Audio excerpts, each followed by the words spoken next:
晴天的夜晚，繁星满天，一轮明月挂在天边。江瑶瑶刚走进包厢，就引来不少惊艳的目光。所谓美人，就是她哪怕披着破麻袋，不言不语，光是站在那里就会自动发光。9月的帝都，夜晚已经寒意沉沉。她穿着一条香槟色的吊带长裙，款式清凉简单，也没带任何的配饰，却耐不住那张脸诞生的太过精致和好看。一双微翘的桃花眼慵慵懒懒地扫了一圈，就像高贵的女王在巡视自己的领土。然后她抬脚朝目标走去，前方角落，她的男朋友谢景然搂着她的死对头薄云溪互相喂食。此刻的薄云溪正赖在男友怀里撒娇，人家想吃冰淇淋吗？今天真的好热哦。江瑶瑶在服务生那拿了一杯啤酒，下一秒一大杯带冰块的啤酒突然泼了过来。谢景然与薄云溪非常的错愕，薄云溪发出尖叫。谢景然还好，毕竟男人没什么造型，他就惨了，精心设计的韩式发型塌了，刘海粘在脑门，假睫毛全是水，妆容尽毁，整个人就像一只被淋湿的母鸡，狼狈不堪。江瑶瑶将杯子一丢，红唇翘起，笑得挑衅又嚣张。薄小姐现在还觉得热吗？谢景然擦着脸上的酒渍，整个人气抖冷。江瑶瑶，你发什么疯？你凭什么泼云溪？江瑶瑶精致明艳的眉梢挑起，她这么喜欢偷别人玩剩下的东西，我送她一杯免费啤酒，省得她再去偷了不好吗？云溪愤怒，你个被江家赶出门的废物，还不快松手！你说话别这么难听。谢景然脸色难看，我和云溪两情相悦，既然你都知道了，还死缠烂打，有意思吗？啪！他话都没有说完，脸上就被扇了一个巴掌。薄云溪急得上前，你凭什么打他？江瑶瑶抬手又是一个巴掌，啪！这次扇的是薄云溪，连续2个巴掌，响亮干脆，整个包厢都被镇住了。现场几乎都是金圈的阔少名媛，他们早就听闻这位江家大小姐天生反骨，离经叛道，很不好惹，却没想百闻不如一见，千里迢迢跑回来撕逼不说，居然还敢动手打人。他打的这2位，一个是赫赫有名的帝都4公子，一个则是第一财阀的千金，够狂！薄云溪睁大眼睛，满脸不可置信，你竟然敢打我，我可是薄家大小姐。江瑶瑶笑得挑衅，大小姐怎么了？谁还不是呢？虽然被赶出来了，谢景然忙男友力十足的护着女友，有什么不满你冲我来。云溪她是无辜的。江瑶瑶被他这副绿茶男的口口误给气笑了，都说夫妻本是同林鸟，大难临头还知道各自飞呢，你们2个搁这里演他妈的蓝色生死恋呢，快把自己给感动坏了吧。江瑶瑶，谢景然咬牙，这么多人看着，大家都是成年人，能不能分得体面一点？分的体面？你抱着玫瑰花傻叉一样，天天在宿舍楼下喊我名字的时候，怎么不说体面？你脑袋上长的那张猪嘴，只顾着舔它，都忘记还有说话功能了吧？你们2个狗男女搞多久了？你是不敢，还是不会张嘴跟我提分手？不提分手就爬他的床，是你太迫不及待，还是他太饥渴难耐？谢景然恼羞成怒，要不是你一直在海城不肯回来，我会跟别人好上吗？你尽到做女朋友责任了吗？你怎么不想自己的问题？我是有问题。江瑶瑶点头，正红色的口红让她有种复古冷艳感。我的问题就是我他妈太正常了，理解不了你这种傻逼男人的想法。你……谢景然忍不住了，想动手打他，谁知江瑶瑶丝毫不怵，甚至还往前一步，抬起下巴，精致的五官逼近，1.7米的身高加上高跟鞋让她气场全开，那双冷艳的桃花眼更是攻气十足。你打我试试。谢景然看着他，不知怎的，后背一寒，那只手就这么僵在空中。孬种！江瑶瑶冷笑，声音里满是高高在上的嘲弄与挖苦。既然如此，我祝你这个孬种和他婊子配狗，天长地久。说完转身和来时一样旁若无人的离开。半小时后，一家流淌着悠扬小提琴曲的清吧里，瑶瑶你太勇了吧，就这样单枪匹马去干那对狗男女了。段飞震惊，怎么不叫上我呀？宋袅袅拍桌，万一动起手来，你不怕吃亏啊？斑驳闪烁的灯光下，江瑶瑶翘着白皙的美腿坐在高脚椅上，理亏的是他们，我怕什么？话是这么说没错，但你一个小姑娘的，我打架输过吗？江瑶瑶骄傲的抬着小下巴。闺蜜团齐刷刷摇头，没有。江家大小姐从小就对天对地对空气，撕逼没输过，打架更是一把好手，可主要这是影响不好。对啊，薄云溪那小婊子啊，可不是省油的灯，今天你泼她一身，还打她一巴掌，小心她以后搞你。啪！江瑶瑶放下酒杯，她要是敢搞我，我就搞他哥。现场一阵安静。江瑶瑶看着闺蜜团，继续大放厥词，只要做了大哥的女人，有大哥的撑月药，以后她还敢在我的面前蹦跶吗？她再不服气，不也得跪在我的面前，乖乖喊我大嫂，恭敬的给我敬茶吗？说完端起酒杯一口喝光，上厕所。等江瑶瑶摇曳生姿的离开，闺蜜团凑在一起，瑶瑶是不是醉了？肯定啊，不然能说出那种大逆不道的话。我记得她以前喜欢过薄云溪的大哥吧？何止喜欢，当初瑶瑶天天喂他吃，喂他狂，为他哐哐撞大墙。说者无心，听者有意。侧后方的沙发区有人发出闷笑。清吧的音乐声比较低，加上他们的位置正好靠近吧台，所以那仨小姑娘的聊天尽数听劲里。可以啊，喝个酒都能遇到爱慕者。他敲敲桌面，挤眉弄眼，说说什么感受？被点到的男人五官俊美，神情温和，骨节分明的手指正握着酒杯送到唇边浅酌，却没有接话。这姑娘长得真不错，身材也好，这种极品你都不动心？从他们的角度，恰好能看到江瑶瑶的侧颜纱。刚才她傲娇的坐在那里，裙摆开叉，两条美腿就那样大喇喇暴露在灯光下，乌发红唇，黛眉琼鼻，皮肤还雪白细腻，一颦一笑都撩人勾魂。周遭那些男顾客们都不知道偷瞄多少次了。爱你干嘛去？老陈还没来呢，你不能走。男人突然起身往外走去，他头也不回，嗓音温沉，去抽根烟。江瑶瑶觉得自己好像喝多了，头有点晕。虽说和谢景然只谈了半年的异地恋，但这种被绿的滋味很不好受。尤其小三还是她多年的死对头，以前就爱跟她作对，这次勾引她男朋友不说，还发那些辣眼睛的床照挑衅她，一个气不过，她就飞过来算账了。洗完手，江瑶瑶拉开房门往外走，迎面走廊上有个男人站在那里点烟。他穿着简单的白衬衫和黑西装裤，扣子解开2颗，领带也松了半截，肩膀很宽，腿很长，握着打火机的手指修长而又雅致。因为低着头，江瑶瑶看不清他的五官，但光是这样站着，都有种颠倒众生的贵公子姿态，清俊而洒然，漫不经心，却又格外的勾人心。可不知怎地，江瑶瑶没忍住多瞄了2眼，总觉得有点像他曾经喜欢的那个人。记忆里的他就是这样，英俊金贵，优雅从内而发，存在感极强，让人看了就忍不住脸红心跳。男人抬起头，薄唇吸了一口烟，修长手指再将香烟拿开。江瑶瑶晕晕沉沉走了过去，突然绊了一脚，这声音真的是他怎么在这儿？谢谢。柏景兰抓住他的手，他半眯着霞眸，轻吐薄烟，声音低磁又撩人。听说你要搞我？江瑶瑶瞬间酒全醒了。卧槽，柏景兰，他怎么在这？还刚好听到他说的那些话。江瑶瑶就这样怔愣在原地，直勾勾看着男人俊美儒雅的脸，脑海里疯狂刷着弹幕。当男人薄唇的弧度轻轻上扬，江瑶瑶感觉心口突然掀起狂风巨浪，心跳的巨快，呼吸也变得急乱和无措，浑身上下的血液更像疯了一般往上汹涌。她不用照镜子都知道自己的脸有多红，人有多呆，好想原地消失。但最终江瑶瑶还是坚强的发出声音，我。她晕晕乎乎，终于一鼓作气的喊道，我开玩笑的。说完转身撒腿就跑。柏景兰，她侧过脸，眯眼看着女人落荒而逃的身影，勾了勾嘴角，似笑非笑。果然迟到的程润之来了，某个落荒而逃的小姑娘自然也被他带过来了。此时正坐在舅舅身边，低着脑袋，双手压着裙摆放在膝盖上，别提多乖巧了，哪里还有先前扬言要搞他的嚣张模样。不好意思，我迟到了，我外甥女江瑶瑶，我刚好碰到就带过来了。真是塑料姐妹花，我舅舅是法医又不是鬼，竟然被吓跑，丢下我一个人。瑶瑶，我们俩还有事再见了。给我回来啊！景兰说起来，你以前教过他呢，还记得吗？瑶瑶装作不在意的偷听着。柏景兰淡淡嘴角上扬的微笑，瑶瑶立刻坐得挺直。记得，刚才我们已经见过面了，记得就好，以后可以多帮忙关照一下，他总不让人省心。程润之说着，程润之正在问话，什么时候回来的？江瑶瑶声如细纹，昨晚。怎么不让我去接机？身为长辈，程润之架子摆得很足。二姐放心，让你自己回来。江瑶瑶舔舔唇瓣，我又不是小孩子，有什么不放心的？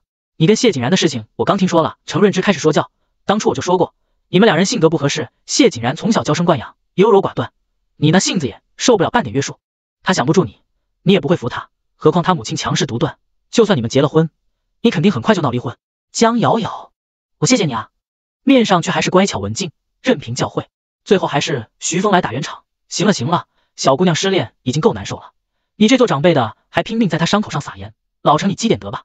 程润之板着冷脸，总算住口。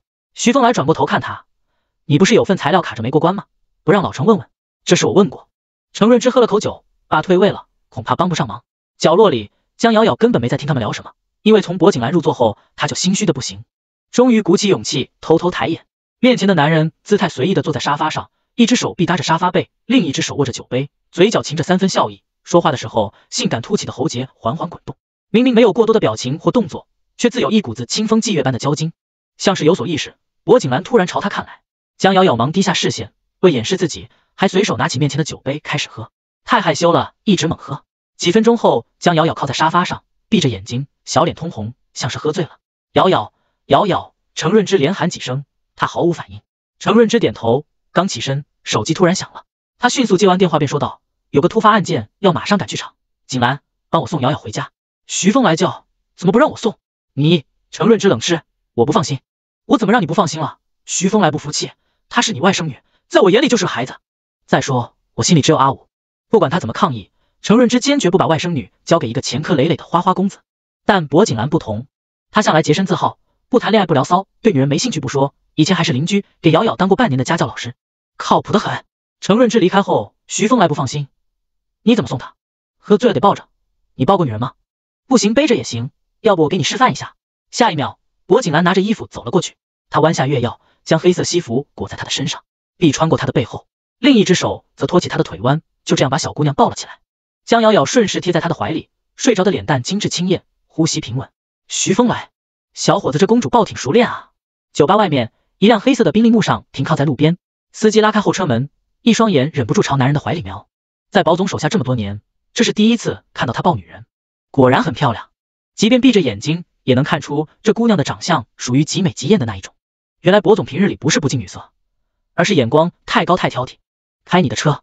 薄景兰淡淡几个字，吓得他忙转身，一路小跑坐上驾驶座。等车开出去后，去江家别墅。一听到这话，原本睡得不省人事的江瑶瑶突然开始抗议，不要，我不要去江家。薄景兰低头，小姑娘今晚喝了不少的酒，脸颊又红又烫，眼角眉梢也染了一抹红晕，看人的时候水汪汪的，潋滟着风情。薄景兰道，你舅舅让我送你回家。不要。江瑶瑶撒着酒疯，我不去江家。我不去。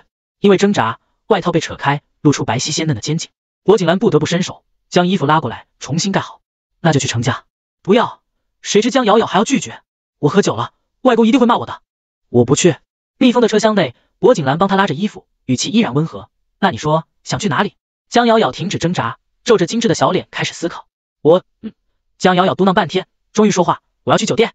司机双手一紧，卧槽，这进展未免也太快了吧。后座的薄景兰也顿了好一会，嗓音低低的问他，你确定？江瑶瑶眨眨眼睛，心思开始游离。他们两人现在靠得好近哦，那张仿佛被上天精细雕琢过的俊美脸庞，一如既往的温雅清俊。江瑶瑶哼的一声，闭上眼睛，不去看那张依然会让她着迷的脸，然后她就睡着了。走去酒店，江瑶瑶梦到以前那天在江家被江明阳欺负，她哭着跑去找他，景兰，哥哥又欺负我，好疼啊。当时她嗤的一声冷笑，不带任何的情绪，你被他打跟我有什么关系？她哭着说，因为我喜欢你。结果他呢？我不喜欢你，你不喜欢我？呸，我现在还不喜欢你了呢。瑶瑶是做噩梦了吗？薄景兰，他怎么会在我身边呢？果然我还是在做梦吧。江瑶瑶睁开眼睛，有些迷糊的问，这里是哪里啊？小姑娘天生嗓音细软，加上喝醉了，说话更是娇滴滴的，拖着尾音，就像在撒娇。薄景兰说，酒店。江瑶瑶立刻虎着小脸瞪他，你带我来酒店干嘛？你想对我做什么？薄景兰低头望着他，你喝醉了。他站在床边弯着身子，而他躺在床上醉态娇媚，还穿着清凉的吊带裙，露出大片的雪白肌肤。可哪怕这样，男人依然坐怀不乱，表情更是温淡沉静，在灯光的投射下，有种不可撼动的禁欲感。江瑶瑶抿抿唇瓣，突然伸手勾住了他的脖颈，在男人沉睡的目光下，他抬起头，看着他薄瑞好看的嘴唇，慢慢靠近。瑶瑶，薄景兰偏冷的声音突然响起，像是在提醒。江瑶瑶的动作僵住了，细白的胳膊被他拉下来，男人的声音不冷不热，没有任何的波澜。不早了。薄景兰被他再次搂住的同时，人也被压着往后倒在了床上。江瑶瑶不知哪来的勇气，突然起身去拉他，你别走。可能是他冲过去的速度太快，或是力道太凶悍。薄景兰被他再次搂住的同时，人也被压着往后倒在了床上。隔着薄薄的布料，他的身子娇软又滚烫，与他紧密贴合。在梦里都不听话，坏蛋薄景兰，气氛突然就变得暧昧不明。江瑶瑶趴在他的身上，酒精让脑子本来就有些迟钝，此时更是晕晕乎乎，神志混乱。他听到男人低哑蛊惑的声音，瑶瑶还喜欢我吗？江瑶瑶几乎下意识的点头，薄景兰牵起嘴角，真的，当然是真的啊。江瑶瑶不耐烦的捧住他的俊脸，二话不说，口误上他的薄唇，后脑勺很快被男人的大手扣住，纤细的月曜枝也被圈住。他反客为主，强势又霸道。那你别后悔。翌日，江瑶瑶在一阵浑身酸疼中醒来。他是谁？他在哪？他被人揍了吗？睁开眼睛，他缓缓打量着房间内陌生的装饰，直到转头，一张俊美又熟悉的男人脸庞赫然映入视线。江瑶瑶吓了一跳，昨晚的记忆如走马观花，一一重现眼前。江瑶瑶猛地睁大眼睛，自从当年告白失败，她就看清事实，不再去纠缠这个心里根本没她的冷血男人。后来去了海城，她更是跟他彻底断了联系，两人已经整整3年没有见面，没想到一见面竟然就是上床。江瑶瑶脸蛋燥热，内心更是后悔不已。此刻她唯一的想法就是跑，赶紧跑。她小心翼翼地揭开被子下床，谁知哎呀，腿软跌倒，还撞到了床头柜，发出砰的一声。与此同时，一条胳膊从后面伸了过来，将她的身子圈住，江瑶瑶疼的眼泪都出来了。柏景兰将她重新抱回床上，嗓音带着刚醒来时的沙哑和性感。没事吧？江瑶瑶忙拉过被子裹住自己。男人好看的眉骨微微一耸，俊脸上浮起淡淡的笑意。撞哪里了？我看看。禽兽不要碰我！江瑶瑶疯狂挣扎，一双犹带泪花的桃花眼充满恐慌。流氓！变态！无耻！下流啊！柏景兰，江瑶瑶骂够了，开始指责。真没想到你是这样的卑鄙小人，你趁人之危，你不要脸！柏景兰挑眉，昨晚是你让我带你来酒店的。我说的酒店不是这里，我自己订了盛庭酒店，不是这家。江瑶瑶气到快爆炸。抱歉，柏景兰缓声说道，因为你说要搞我，让我带你来酒店，然后还主动亲我，抱着我不让我走，你这是怪我了啊！江瑶瑶简直大开眼界，我那不是喝醉酒了吗？喝醉酒的女人都是不理智的，你干嘛不推开我呀？她发丝凌乱，眼角通红，被褥下露出半截雪白的脖颈，上面遍布暧昧的痕迹，搭配那张渲然若气，如雨后桃花般娇艳的脸蛋，明明很可怜，偏偏表情傲娇，姿态更是高高在上，让他想到魑美行凶这4个字。柏景兰的喉结上下滚动了下，我也喝醉了，没忍住。江瑶瑶，承认了吧？承认自己米青虫上脑，禽兽不如了吧？他昨晚不过就是喝多了，失去了理智，想试探下他是不是真的和外表一样的清心寡欲。事实证明，男人没一个好东西，表面上装的再君子，不还是他聊一下就破功了？倒霉的是他，第一次就这么莫名其妙的没了。柏景兰缓缓说着，如果你愿意的话。柏景兰看着他，表情和声音都很温淡，就像在讨论今天的天气情况。我说，我们结婚。江瑶瑶以为自己听错了，她抬起头，你说什么？我不要。江瑶瑶拒绝的更快，她像背书一样迅速说道，大家都是成年人了，不过就是一夜情嘛，有必要这么认真吗？不是吧，不是吧，你都快30岁的老男人了，不会这么玩不开吧？现在都什么年代了，难道第一次给了你就非你不嫁吗？拜托，大清早就亡了，哈哈哈！笑声结束，室内一阵诡异的安静。江瑶瑶低下头，裹紧被子，以至于没有看到男人眼底一闪而过的情绪。大约过了几秒钟后，柏景兰低沉的声音响起，那好，我先去洗澡，等会送你回家。江瑶瑶没有说话，耳边响起窸窸窣窣的声音。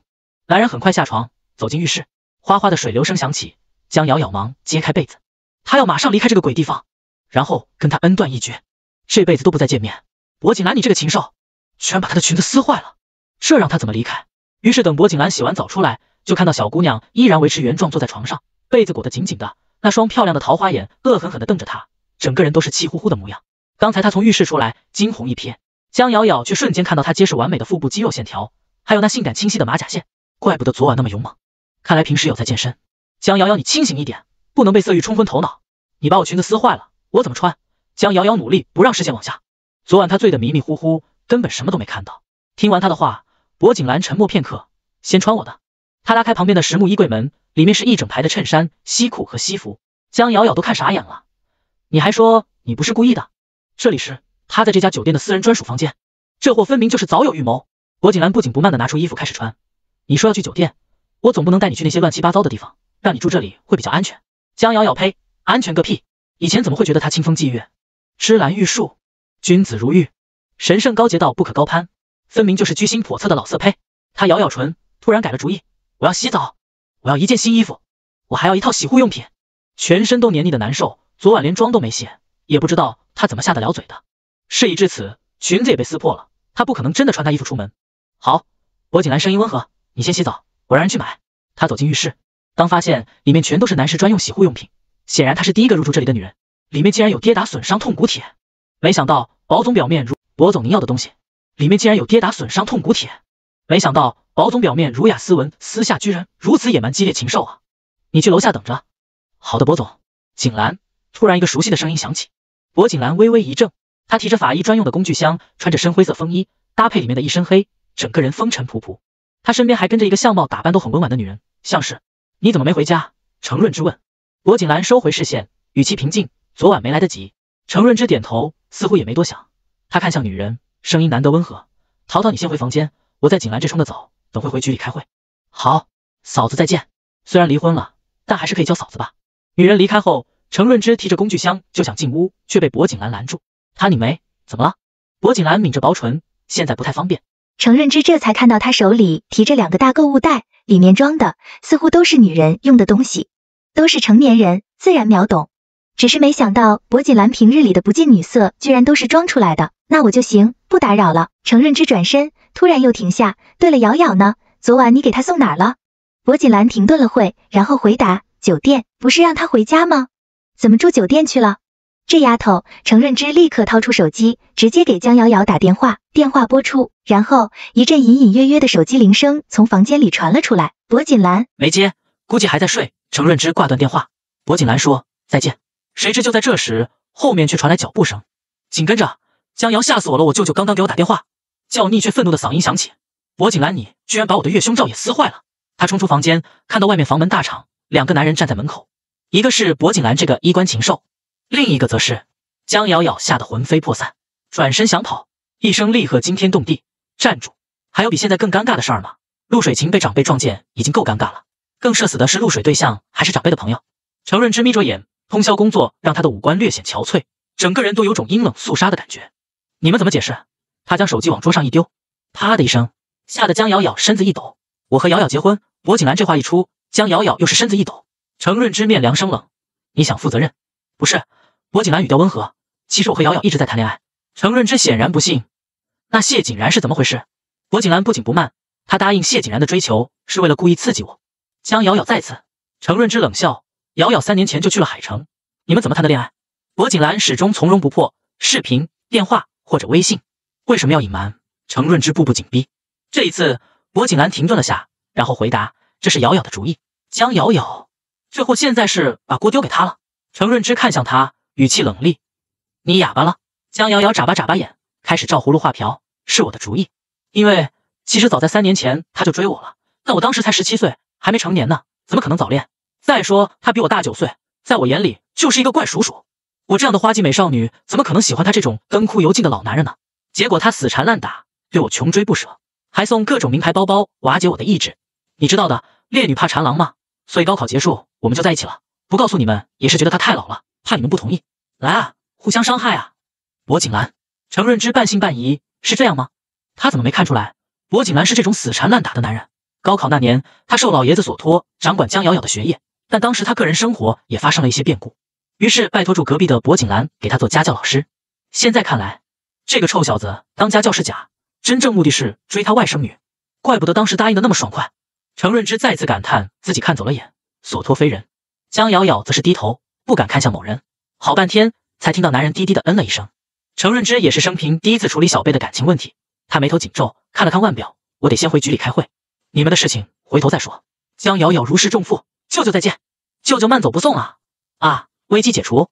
程润之离开后，薄锦兰将2个购物袋递过去，江瑶瑶开始检查，一个袋子装的是某大牌全套洗护用品，另一个袋子则装着一条粉色连衣裙，包括内衣，一应俱全。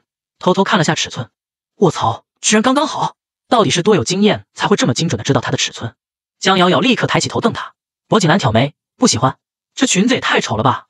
还有这护肤品，江瑶瑶嫌弃的不行，这套适合的是年过30的女性，我今年才20岁，这些都是助理买的。薄锦兰看着他娇气白嫩的脸蛋，下次我亲自给你买。他声音温淡，脸上也没什么表情，但不知怎地，后面的这一句话居然莫名让他觉得自己好像被撩了。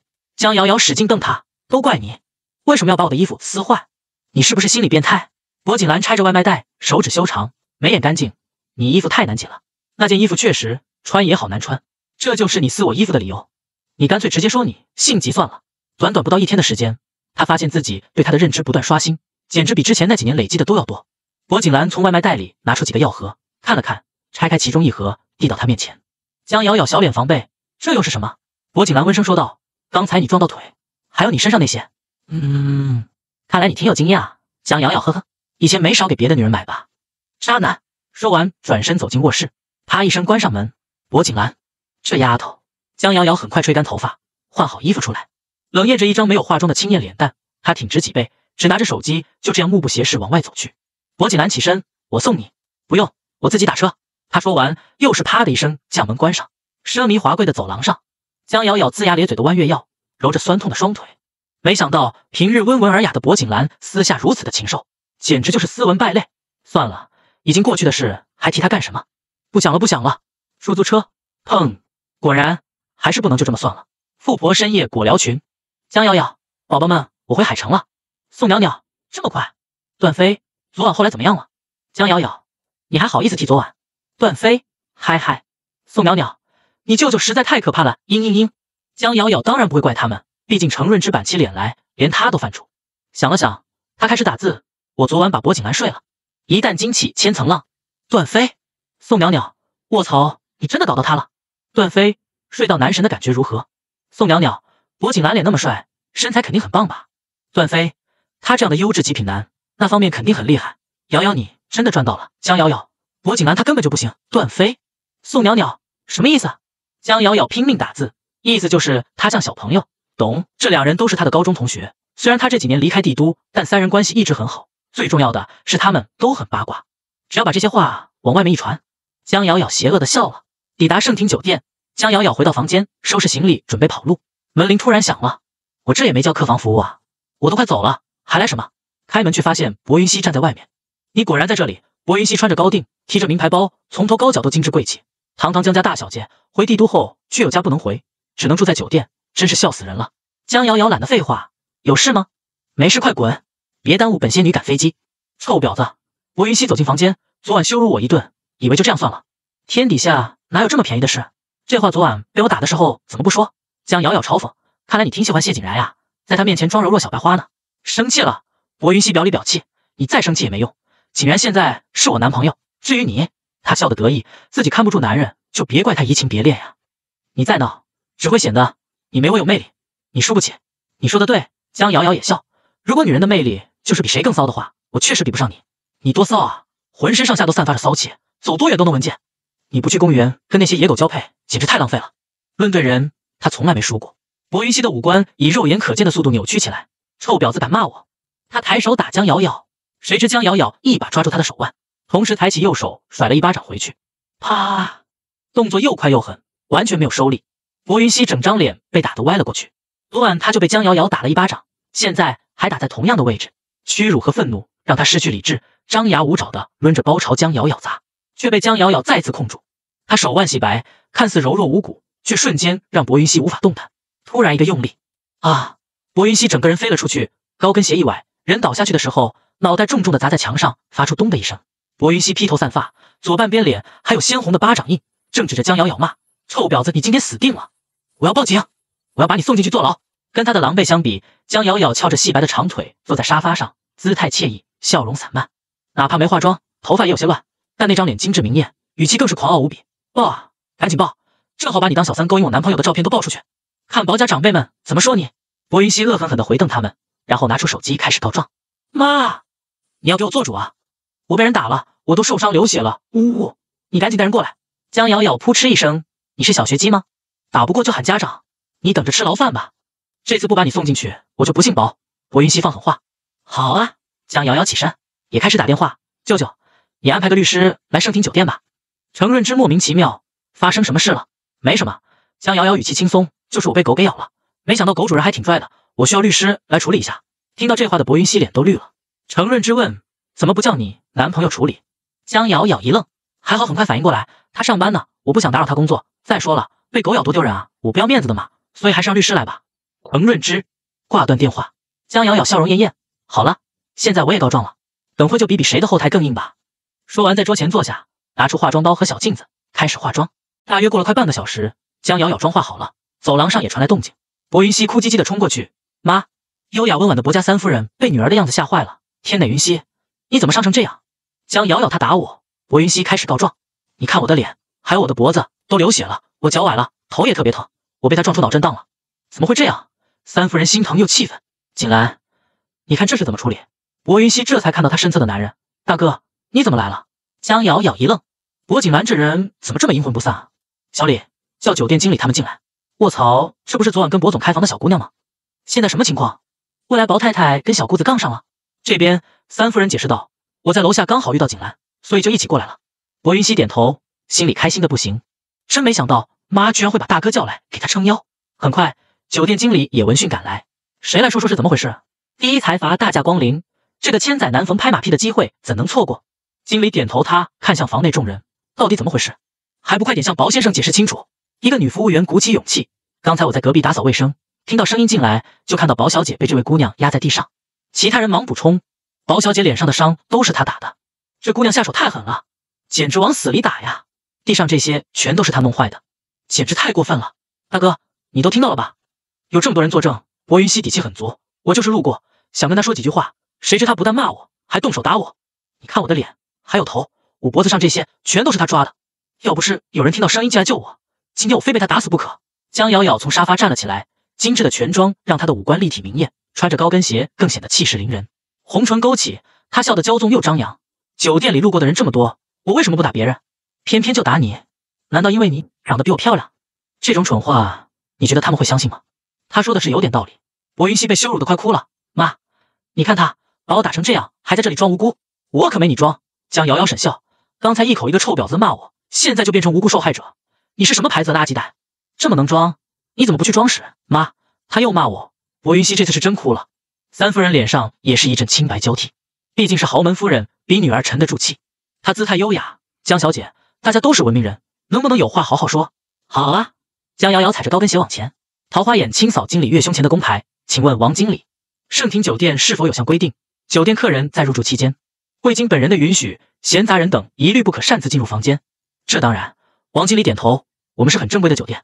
薄小姐未经我的允许就闯进来骂我，我是否可保留追究她擅闯私人房间的法律责任？江瑶瑶声音散漫，却带着几分不容置疑的冷意。王经理傻眼了，再说打人。江瑶瑶继续，薄小姐一口一句，我先骂你，然后再打你，那就请你拿出真凭实据，人证物证皆可。只凭你一面之词，在这搅动风云，你当大家全都是傻叉吗？你随口说几句就相信，真当我身上没证据吗？说完，将裙摆往上一拉，那条又白又细的完美右腿上，膝盖一大片的淤痕已经呈紫黑色，看着就触目惊心。薄云溪结巴，你明明是你打我，我承认你现在这副鬼样子的确是我的杰作，但先骂人的是你，先动手的也是你，而我只是正当防卫。江瑶瑶倨傲的抬着下巴，红唇轻启，我们两人都受了伤，但你打不过我就找家长，还反咬一口是我先动的手，这种3岁小孩子的伎俩，你觉得哪个傻叉会相信你？这丫头伶牙俐齿的，根本都不需要我出手了。至于薄小姐为什么要跟我过不去，江瑶瑶微微一笑，晃了晃手里的手机，大家如果感兴趣，我这里有几张照片，里面全都是她和我男朋友，不对，现在应该是前男友的床照，尺度很大，很刺激哦。薄云溪脸色骤变，竟直接冲过去抢过手机，往地上砸，哐当的一声，手机屏幕瞬间碎裂成雪花，房间内一阵死寂。等薄云溪反应过来，就看到江瑶瑶脸上得意的笑容，可为时已晚，摔手机直接表明她在心虚。李靖低沉从容的嗓音响起，薄景兰不疾不徐地吩咐下属做事，你处理一下现场。好的，薄总。李靖秒懂，忙开始张罗，各位麻烦都跟我出来一下。三审。薄景兰缓缓说道，薄家和江家2位千金因为一个男人大打出手，传出去终归不太好听，所以我建议这是私了，也省得长辈们担心。三审你意下如何？三夫人忙点头答应，可刚才那么多人。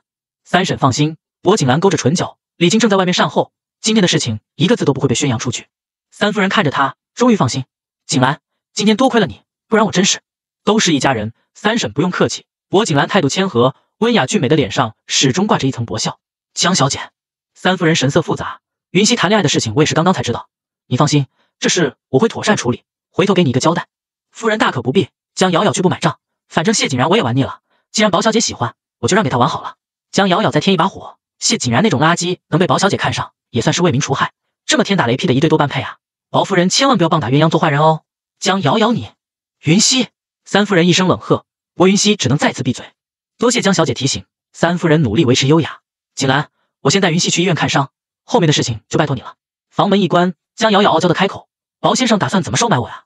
男人单手抄进西装裤兜，勾着薄唇，似笑非笑，收买？手机坏了，里面的卡可没坏。江瑶瑶说着，伸出一只手，但是如果你给的封口费够多，我可以考虑把照片都删掉。薄景兰目光往下，落在她白嫩细致的手心，她没有说话，薄唇边始终勾着3分的浅弧。江瑶瑶心口一悸，猛地把手收了回来，总觉得他那样目不转睛地看着她的手，像是在想什么坏事。昨晚你就是用这只手拉着我，不让我走。闭嘴！江瑶瑶瞪他。薄景兰忍俊不禁，发出一阵低低的笑声。江瑶瑶又羞又气，薄景兰你在笑？薄景兰挑眉，你叫我什么？哦，我叫错了吗？江瑶瑶眨眨桃花眼，那叫你薄先生。薄景兰眯长霞眸，薄总降了吧？江瑶瑶又改了个称呼。薄景兰看着他，好心提醒，你以前都怎么叫我的？以前？江瑶瑶瞬间思绪泛滥，那时候他帮我补课，我一见钟情，哼，没想到答应帮我补课也只是因为舅舅而已，他对我根本没有多余的感情。江瑶瑶回过神，呵呵一声，我知道了，薄老师，这下总没错了吧？薄景兰，他沉默片刻，你是在怪我刚才没帮你撑腰？薄景兰唇角牵起，但笑着解释，那晚你说要搞我，还说要做大哥的女人，这样我就会给你撑腰。你闭嘴！那晚他喝醉了，黑历史再次被提，江瑶瑶气都冷。他想解释，谁知手机响了。柏景兰接听电话，喂，好。简短几个字后，他便将手机递了过来。你舅舅找你。他拿过手机，先发制人，舅舅，你找的律师呢？这都多久了，还不过来？效率太低了吧？程润之说。景兰说事情都处理完了。江瑶瑶恍然大悟，他是你叫过来的？不然呢？程润之反问。有景兰在，谁敢欺负你？你男朋友不比律师好用。江瑶瑶，神特喵的男朋友，刚才不还是全靠他自己？记得去医院打狂犬疫苗。程润之叮嘱。我先去开会，晚上你跟景兰一起回家吃饭。啊？江瑶瑶忙拒绝，我晚上还有事呢。景兰已经答应了。程润之语出惊人，而且爸也知道你跟他谈恋爱的事了。舅舅！江瑶瑶握拳，你嘴巴也太大了吧！挂断电话后，江瑶瑶气呼呼地瞪着某人，你干嘛答应舅舅去吃饭？柏景兰勾着薄唇，免费的晚餐，我为什么拒绝？江瑶瑶继续瞪，堂堂包大总裁缺这一顿免费晚餐吗？柏景兰淡淡的笑着，我的确也很久没见老爷子了，顺便拜访一下也未尝不可。江瑶瑶呸，我信你的邪。不过外公都知道他回来了，不去探望一下太不像话。况且晚上吃饭的时候不准乱说。江瑶瑶小脸严肃，尤其是结婚的事情，如果外公问，就说我大学还没毕业，暂时不考虑结婚。柏景兰挑眉，然后呢？然后等过段时间我就说我们因为性格不合而选择和平分手。江瑶瑶满意的拍手，这样外公和舅舅就不会怀疑了。听完这些话，柏景兰微微眯紧长眸，所以你意思是你不想跟我结婚，只想让我假扮你男朋友？当然。江瑶瑶傲娇的抬着小下巴，我们只是酒后乱性，怎么可能真的结婚？一切都是为了应付长辈，也就是维系我的形象，懂？哦。柏景兰瞳眸微缩，语气却依然温淡低沉。那我有什么好处？你还敢要好处？江瑶瑶目瞪口呆，昨晚吃亏的明明是我可是第一次。失身这种事情不分男女，况且柏景兰浅笑，谁告诉你我不是第一次？江瑶瑶，卧槽，今天大新闻，年近30，贵为帝都4公子之首的柏景兰，居然在昨晚之前还是一处。走吧，去买见面礼，顺便给你买手机。他真的是处。李静等到花儿都谢了，终于房门打开，他立刻上前，柏总，薄太太。江瑶瑶本来就受惊不小，此刻更是眼皮子一跳，你叫我什么？薄太太。李静笑得很谄媚，行李都给我吧，这种粗活怎么能让太太做呢？江瑶瑶，他立刻瞪向某人，你能不能别对下属胡说八道？柏景兰否认，我没说，我下属向来擅长察言观色，再说他误会了不是更省事？江瑶瑶想了想，好像也是，起码等会儿去程家的时候不会穿帮了。但看着男人噙着薄笑的俊脸，仿佛一切都尽在他的掌握之中，这种感觉让江瑶瑶非常不爽，哼哼两声，她傲娇地踩着高跟鞋离开。上车后，柏景兰先让李静开去附近的商场，给江瑶瑶买了一部最新款 iPhone 手机，然后又分别去了茶庄和酒窖，备了一大堆的见面礼。看着李静和服务生不停往后备箱里搬东西，江瑶瑶嗨嗨两声，这些都是送给我外公的。柏景兰没否认，烟是送给你舅舅的。江瑶瑶没想到他如此细致贴心，忙拿出手机，这样吧，一共多少钱？回头你算一下发我，我把钱都给你。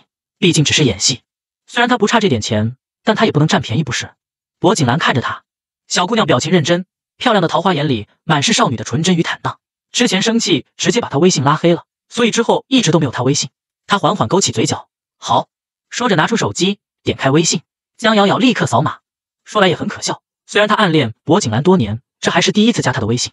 柏景兰的微信头像是一只捷克狼犬，灰黑色的毛发，眼神阴厉，头像和本人的反差有些大。